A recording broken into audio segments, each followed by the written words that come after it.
Happy Monday, everyone. Coming up tonight on News Center Now, I-295. We drive on it often, while a speed limit change has a lot of people talking today. Immigrants with medical backgrounds are being trained how to be EMTs in our country. We'll have that story. And curbside compost pickup. It's coming to 2 cities in Maine. We'll let you know more about it. This is News Center Now.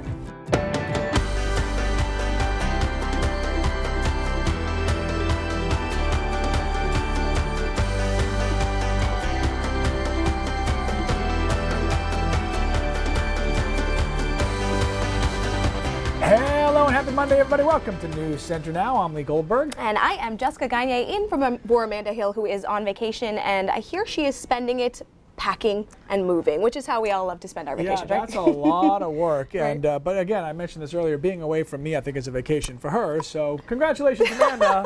I'm Enjoy sure your she's time. enjoying it. All right, let's get to it. There was a change in I-295 today, and the message was clear: slow down. We know you guys use that road a lot. I use it every day myself. So we figured you had a lot of questions and comments surrounding today's speed limit reduction. We got dozens of comments on this one. Everybody has an opinion. Starting today, speed limit now 65 miles per hour on that stretch between Falmouth and Thompson. Used to be 70. The Maine Department of Transportation lowered it after an increase in crashes. Now that reduction has a lot of people talking about other issues they have with that portion of 295. So I went out to get some answers from a Maine State Trooper that patrols that area, Marvin Hinckley. So Linz Marie said today, the speed limit change is stupid. It's distracted driving mainly at these speeds that isn't going to help. I think she makes some good points. There is a multifaceted problem. I do believe that there is a fair amount of distraction that is taking place. We have Tom Lancaster, who says this will make no difference at all. People will still drive the same speed because there's no enforcement. Each section has made a commitment to have 2 people out here, if at all possible, on a regular basis each shift, and that is a commitment we've made. From Joshua Weed, when people aren't texting and stop driving in the passing lane for no reason, the flow of traffic is perfect. That is probably, on any given day, the #1 gripe that I hear from people. Inherently, it's not unsafe, but it certainly contributes to annoyance and to road rage. It certainly is an infraction, and it is a problem. Anthony Pasalacqua says, revenue generator at its finest, a move purely designed to hand out more tickets and bring in more money. You know, I understand the sentiment behind that. The reality is that the state police does not get any money from traffic violations. It goes to the state, and we're not funded by that. I'm watching for my own safety, for other people's safety. We're not out here to write arbitrary tickets. There's some feeling that goes into enforcement out here, and we do care. We do care about people in the state. That was just a sample of some of your questions, but we asked a lot more. So for our full interview, head over to our new News Center Now Facebook page, and while you're there, throw up a like. Yeah, comments already coming into. One comment says, I'm going to drive 80 anyway. Doesn't matter what the speed limit is. Yep. Another one says, just please make up your mind. Yeah, because it went up and down a few years ago. So. Yeah. And Matt says that he was just on 295 and the traffic is great. So maybe it's working already. You know what else is great? Keith. Not so great, not so great, our weather. So those 2 things are coming together now, greatness and not so greatness. Our weather and my voice, not great right now, but otherwise, we're doing good. Yeah, we got a mix of everything out there right now. We got some snow across northern Maine, accumulating snow there. Southern coastal Maine has been really the only spot that's seen all rain out of this. Now, most of the rain has moved out, but if you step outside, it's drizzle York and Cumberland County in through New Hampshire, and that will continue for the next couple of hours, and the snow will wrap up in the next few hours as well. Probably 8 or 9 o'clock over down east, and more like midnight for Aroostook County. And again, a couple more inches of snow likely there, just with the cold air in place. So National Weather Service has winter weather advisories for the northern half of the state into the mountains. They'll probably cancel them in the mountains soon and cancel them over down east around 8 or 9. So we get this precip out of here. The second half of the night is cloudy, and tomorrow the first half of the day is cloudy as well, and then some more rain moves in tomorrow afternoon. Now, it will be warm enough that there won't be much of a precipitation type question here. It'll be rain from the mid-coast through down east, and the only spot that will see any snow is Aroostook County, and at that, probably northern Aroostook County, and then we clear out a bit on Wednesday. But guys, you know, as far as a spring feeling, 50s kind of day, just not in the cards in the near future. All right, sir, we will take what we can get. We'll talk to you a little bit later on. Hey, they met for 7 hours last Monday night. Could be another late one for the Portland City Council tonight. It's going to once again take a vote on a proposed $64 million schools bond. That bond would help renovate and repair 4 elementary schools in the city. Last week, 6 city councilors voted in favor, 3 voted against it. They have to have 7 vote yes for it to get on the ballot, then the public gets to vote. The city says that the council will once again take up the vote because it was so close last week, and also says that people could add some revisions to that bill tonight. Much more on that coming up tonight at 5:30. So Lee, do you ever wonder what happens to the food you throw in your trash? I really never do. Well. Nope, I don't. And I didn't think anybody else did either. But as it turns out, a lot of people have a lot to say about what could happen to your food after you chuck it. Adrian's going to explain for us. Tons of comments on this one, guys. You know, South Portland and Scarborough plan to start a pilot program for curbside food waste recycling. We have Lisa Wolf with Maine and Sarah Wintle with Exeter Agri Energy. Say that 10 times fast. You know, this concept is not new, food waste collection. What is new about these particular programs is these are curbside programs offered through the city to collect the food waste along with trash and recycling. So once they collect this food waste, where does it go? Well, first of all, it comes to Maine. So Maine is based right in Portland off of Outer Congress Street, and we consolidate it all into very large loads that then get picked up by a giant tractor trailer truck, which brings it to Stonyvale Farm up in Exeter, Maine.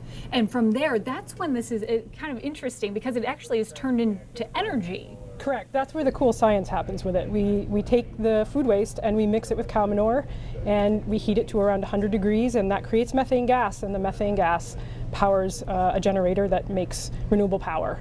You brought up the point about trucks, and the large trucks will transport this food waste to Exeter. Now from South Portland and Scarborough, that's a 2-hour drive. So when we're doing this to keep the food out of landfills, essentially. But then what about the carbon footprint about the trucks driving from this area to Exeter?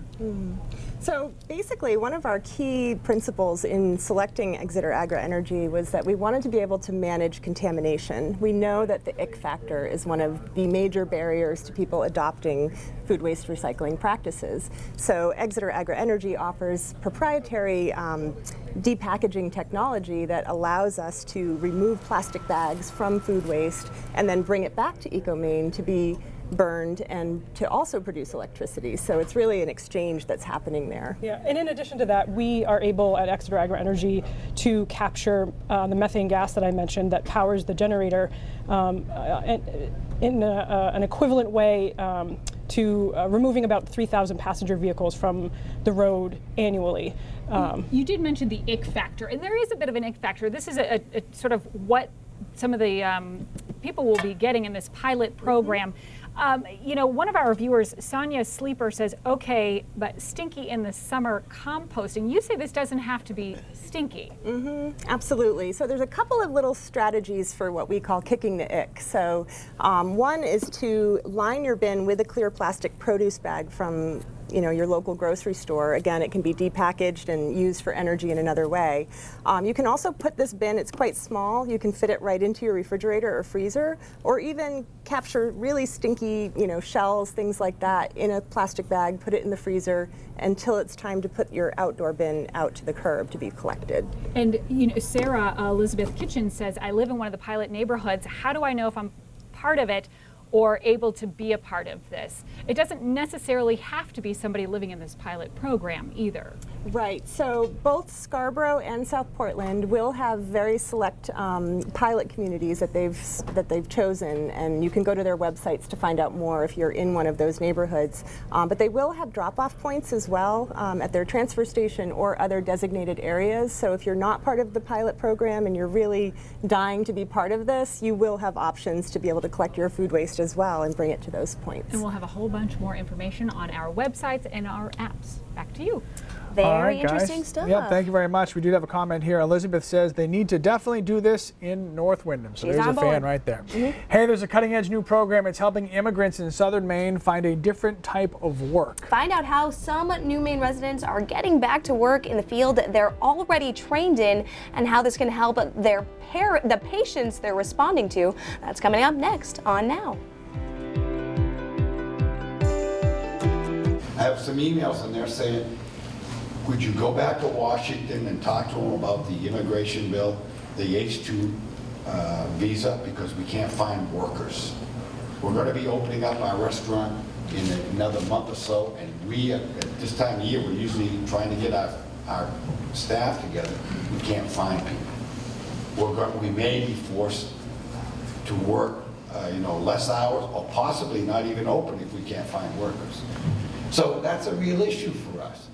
Governor LePage briefly mentioned President Trump's stance on immigration during his town hall in Gorham last week. A lot of Maine businesses rely on workers who come into the state on visas for summer help. LePage mentioned that if that work doesn't come, some businesses may be forced to remain closed. But restaurants and hotels are not the only ones that are looking for extra help right now. There's a shortage of trained EMTs and firefighters in Maine. So a pilot class at Southern Maine Community College is getting creative with immigrants that are already here. It's called ESOL to EMT. The idea is to take people from other countries already living in Maine who speak other languages and already have a medical background and get them back into their field of work. Take a look.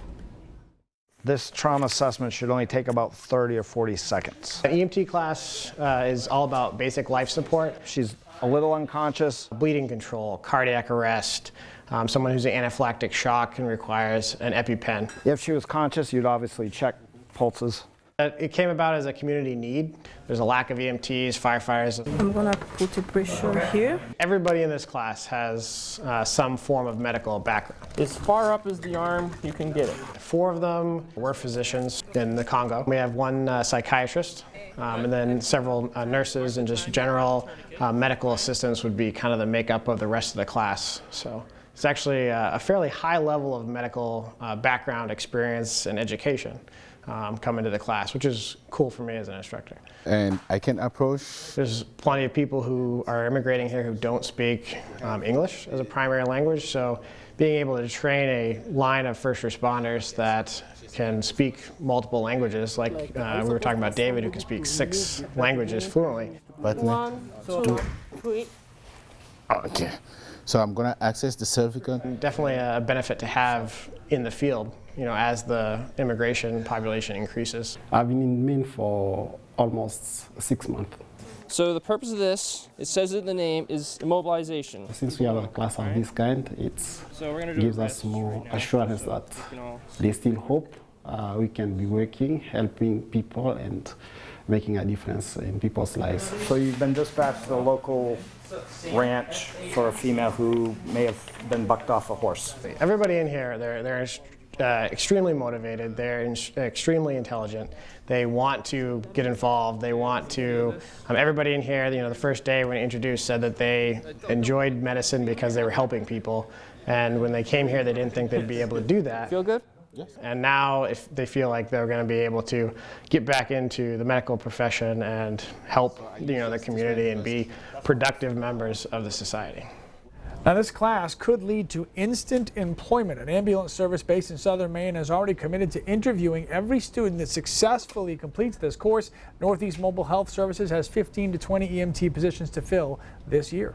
Well, it's March in Maine, so you know what that means. It's a wild and crazy weather week. Our wild and crazy Keith Carson is in next with the details.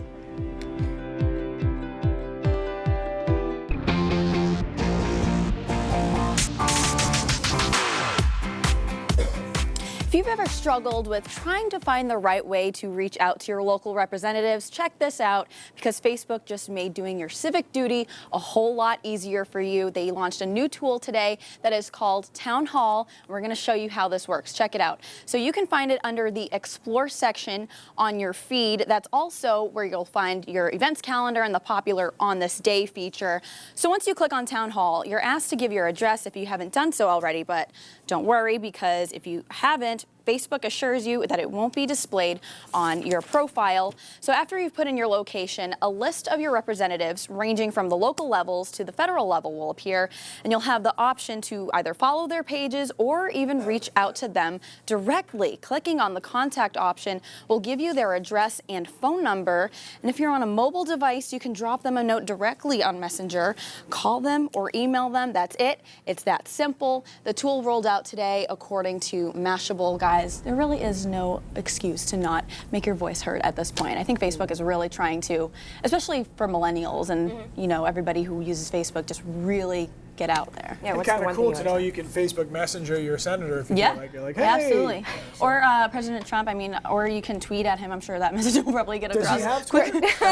You know, we have to actually check on that. Oh, he does Twitter, yeah. He's not a replier, though. No. I don't think I've ever seen him reply. That is true. Right? Sent a lot of, he's worse than me. I'm following 99 people. Hold on, we're not ready for you yet. Yes. We're not ready for you yet, because are you ready for this? We are talking a little weather, though. It's pretty gross outside, and it might not sound so great right now to be sitting outside for 3 hours, but in a week from now, thousands of people are going to do it at Fenway Park. 1 week from today, the Sox home against the Pittsburgh Pirates. Yeah, interleague play on opening day, don't ask. So even if it doesn't look or feel like baseball weather right now, it is coming at some point eventually, right? It's helping me get through ever? this. Yes. Like ever? Remember 2 years ago, I flew up from Atlanta to throw out a first pitch at the Sea Dogs. Snowed out.